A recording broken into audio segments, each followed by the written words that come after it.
la gratitude. Et j'aurais pu associer un autre mot qui est la célébration. Et on verra quels sont pour moi les deux versants. Mais la gratitude et la célébration, ben, toutes les deux vont contribuer, oui, c'est du carburant pour nourrir quoi? Nourrir notre élan de contribution. Parce qu'avec la communication non violente, nous avons un préjugé qui est que chez l'être humain, l'élan naturel est un élan de contribution à l'autre. Ce qui se passe, c'est que nous développons des fonctionnements dits habituels qui sont et qui nous court-circuitent de cet élan de contribution. Des élans habituels, des fonctionnements habituels conditionnés, conditionnés notamment par un jeu qui a tort, qui a raison. Hein, je pense que là, à nouveau, vous pouvez très bien, hein, si vous suivez un petit peu, pas trop, les informations, mesurer ce petit jeu-là qui se met en place, mais aussi dans notre quotidien, hein, et puis même nous, hein, moi je dirais spontanément, le conditionnement est tellement présent que il y a il est dans un premier temps de dire non mais moi je sais, et attends je vais te dire. Hein, donc j'ai raison, j'ai tort. Derrière tout ça, les autres conditionnements, c'est à nouveau juger l'autre, lui mettre des étiquettes, l'enfermer dans des comportements, dans des préjugés, faire des comparaisons, punir aussi, hein, punition, récompense, finalement, il y a une certaine violence derrière les deux. Quoi d'autre? Le déni de responsabilité. Hein, c'est comme ça. Ben, on m'a dit de le faire. C'est la loi. C'est les grandes instances. Hein, il y a déjà, je ne sais pas si ça vous parle. Donc, beaucoup comme ça de conditionnement. Et donc, évidemment, au niveau du langage. Hein, et c'est pour ça que Marshall Rosenberg, le père de la CNV, était très vigilant dans ce langage. Et donc, il avait abordé cette notion de gratitude. Il n'y a pas longtemps, j'ai vu concernant la gratitude, une vidéo de Mooji, Mooji, qui est un des guides spirituels parmi tant d'autres, mais là qui parlait pour lui du plus beau des mantras, qui est Thank you, merci. Hein, et on le voit explicité, je trouve assez touchant, hein, c'était assez touchant de le voir, dans cette pratique du merci. Hein, alors le merci avec quelque chose d'assez incarné, je vais dire, hein, avec évidemment une intention, un élan du cœur. Néanmoins, pour Marshall Rosenberg, merci, faire un compliment, hein, en disant waouh, c'est chouette ta méditation, c'est chouette pour un enfant, ouais, t'as fait un beau dessin là. Pour Marshall Rosenberg, ça le mettait mal à l'aise parce qu'il disait que pour lui c'était un langage qui était mort. Un langage mort, hein, c'est-à-dire que on ne perçoit pas derrière le merci, on ne perçoit pas derrière le compliment, qu'est-ce qui anime la personne? En quoi ça la touche par rapport à une méditation, par rapport, qu'est-ce que ça touche chez l'adulte, le dessin de son fils, de sa fille, par exemple. Et c'est pour ça qu'on va développer un petit peu comment on peut dire merci, mais d'une façon encore plus vivante, encore plus en partage du cœur. Et je pense peut-être que vous avez déjà une petite idée. Une deuxième image que j'aime beaucoup concernant la gratitude est celle qui est véhiculée par Isabelle Padovani, qui est aussi pour moi une référence dans ce qu'elle peut partager concernant son parcours, que ce soit au niveau de la communication non violente, dont elle est formatrice agréée, que ce soit au niveau de la spiritualité. Et elle nous parlait de son chat. Et elle disait, bah voilà, moi j'ai un chat comme ça, je caressais, et plus je caressais, plus j'avais envie de caresser, et ça n'arrêtait pas. Et elle mesurait que le fait de caresser, ben, elle voyait que son chat ronronnait. Donc, ben, ouais, elle voyait bien que ce qu'elle faisait contribuait à certainement du plaisir et son chat lui redonnait le retour en disant waouh, ben quand tu me fais des caresses, eh ben, euh, je ronronne. Donc son chat faisait comme ça, exprimer sa gratitude au travers du ronronnement. Et on voit bien, ben, quand on perçoit, ah oui, ça te fait tant bien que ça, ben, on a encore, en effet, encore plus, sans doute, l'élan et l'envie de contribuer au bien-être de l'autre, hein, avec cette idée de caresse. Donc moi, ça, je trouvais ça assez joli. Et puis, moi, l'amoureux des bêtes, encore plus.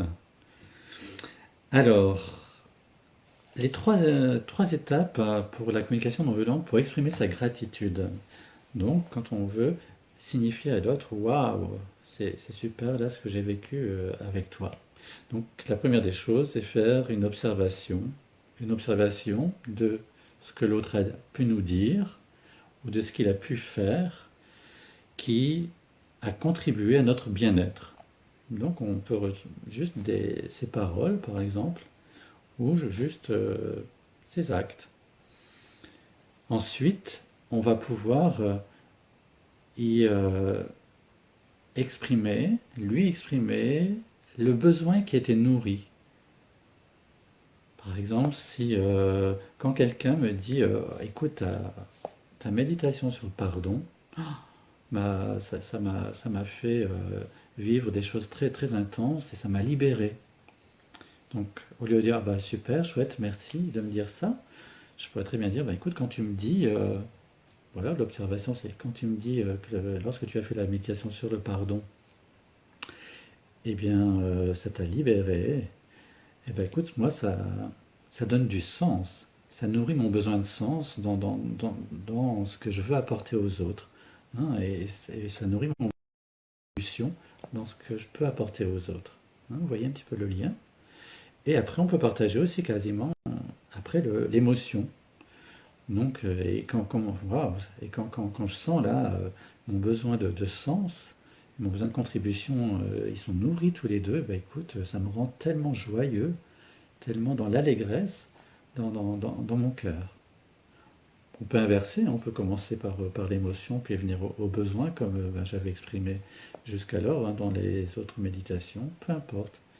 Mais voyez un petit peu, quand on partage vraiment ce qui est précieux en nous, de ce que l'on vit dans ce remerciement, ça donne de la densité pour moi. Ça donne vraiment du corps. Et ça stimule, mais de façon tellement, tellement riche.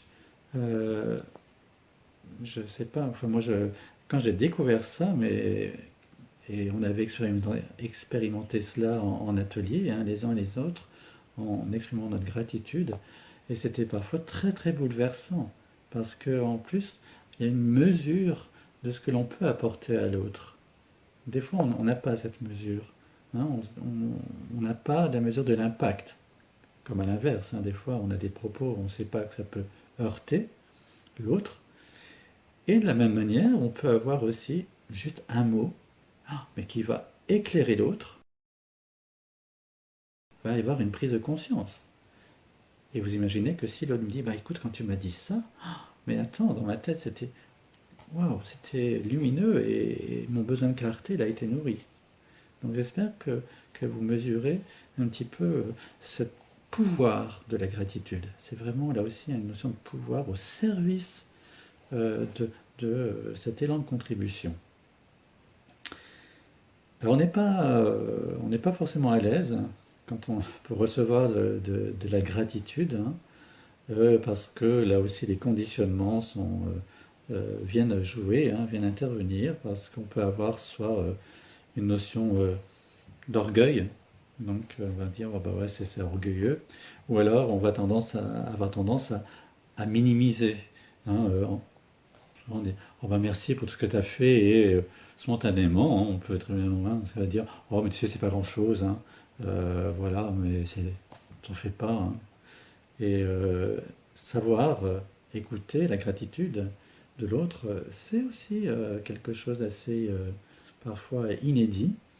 Et je vous invite à porter votre attention quand pleinement on vous dit merci et ne pas ni nier, je dirais, ni se sentir pas digne, entre guillemets, de recevoir ce merci et d'entendre ce que la personne a à dire.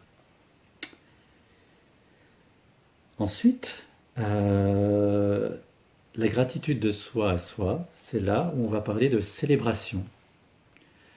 C'est prendre le temps de se dire waouh, comme là, moi je pourrais par rapport à cette méditation sur le pardon, quand j'ai ce retour, un petit peu moi-même, de moi à moi, en disant bah ouais, quand apparemment, tiens, quand je réalise que j'ai fait cette méditation sur le pardon, et que ça a parlé, que ça a permis à certaines personnes comme ça de vivre des choses intenses, d'avoir pu clarifier, hey, là aussi je me sens joyeux dans mon cœur et ça vient à nouveau, bah oui, je remesure que c'est vraiment mon besoin de sens et de contribution qui sont complètement comblés là. Et là aussi, ça va renforcer ben, forcément mon élan de poursuivre cet élan de contribution. Donc vous voyez, j'espère que vous voyez un petit peu comment ça se met en place dans cette, à nouveau, densité de réaliser cela. Hein. Et ce n'est pas à nouveau. Alors là aussi, hein, évidemment, avec cette notion d'orgueil, on n'a pas cet élan de se prendre ce temps-là, hein, parce qu'on va dire bah, c'est à nouveau de l'égocentrisme, du nombrilisme. Qu'est-ce qu'on peut se dire? C'est un péché d'orgueil, donc. Et puis bien souvent, concernant cette notion de célébration, on a toujours l'impression qu'il faille faire quelque chose d'extraordinaire pour célébrer un petit peu, oser célébrer une réussite. Hein. Et bah, c'est bien dommage. C'est bien dommage. Et je trouve, en tout cas moi quand j'ai découvert ça, je me dis bah oui, c'est vrai que le peu de choses que je peux faire, je vais m'en aller et voir combien, waouh, maintenant c'est propre et puis c'est harmonieux. Et ben ouais, c'est cool. C'est cool de me dire, ben c'est chouette ça. Ça fait du bien de voir et de nourrir mon besoin d'harmonie, de beauté là, dans ce jardin. Pour terminer, je voudrais vous partager une citation de Thich Nhat Hanh, euh, qui concerne, ben, qui fait écho en tout cas à cette notion de gratitude et de célébration. Donc je vous la lis. Si vous êtes poète, vous verrez clairement un nuage flotter dans une feuille de papier blanc. Sans nuage, il n'y a pas d'eau. Sans eau, les arbres ne peuvent pousser. Et sans arbre, il n'y a pas de papier. Si vous voulez regarder plus profondément dans cette page, vous n'y verrez pas seulement le nuage, ni le soleil, mais aussi que tout est là. Le blé qui devient le pain que mangera le bûcheron, le père du bûcheron. Tout est dans cette feuille de papier. C'est-à-dire que dans cette notion de gratitude